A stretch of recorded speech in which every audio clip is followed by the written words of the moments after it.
रामायण का 11वां अध्याय। सीता जी का अपहरण।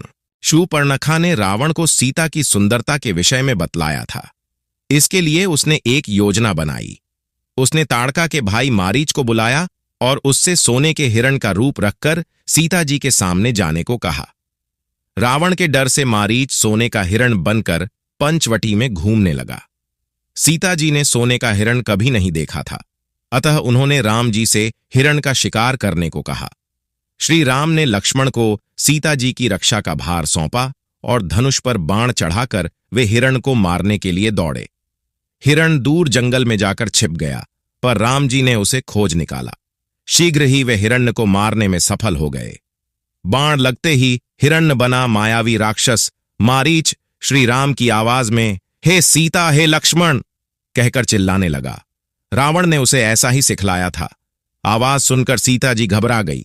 उन्होंने सोचा श्री राम पर कोई संकट आ गया है, अतः उन्होंने लक्ष्मण जी को श्री राम की सहायता के लिए भेजा।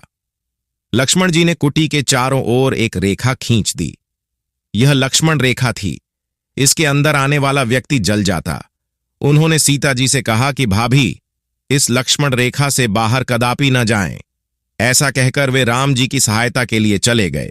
इधर कपटी रावण अराश्य का वेश बनाकर भिक्षा मांगने सीता जी के पास आ पहुंचा। जैसे ही सीता जी उसे भिक्षा देने लक्ष्मण रेखा के बाहर आ गईं, वैसे ही रावण ने उनका अपहरण कर लिया और सीता जी को बलपूर्वक रथ पर बैठाकर लंका की ओर भागने लगा। मार्ग में जटायु ने रावण को रोकने की चेष्टा की। दोनों में भीषण युद्ध हुआ। अंत में जटायु घायल होकर गिर गया और सीता जी हे स्वामी, हे नाथ कहकर बिलखने लगीं। प्रिय दर्शकों, अगर आपको यह वीडियो पसंद आई हो तो वीडियो को लाइक करें, चैनल को सब्सक्राइब करें और कमेंट में जय सिया राम लिखना ना भूलें। धन्यवाद।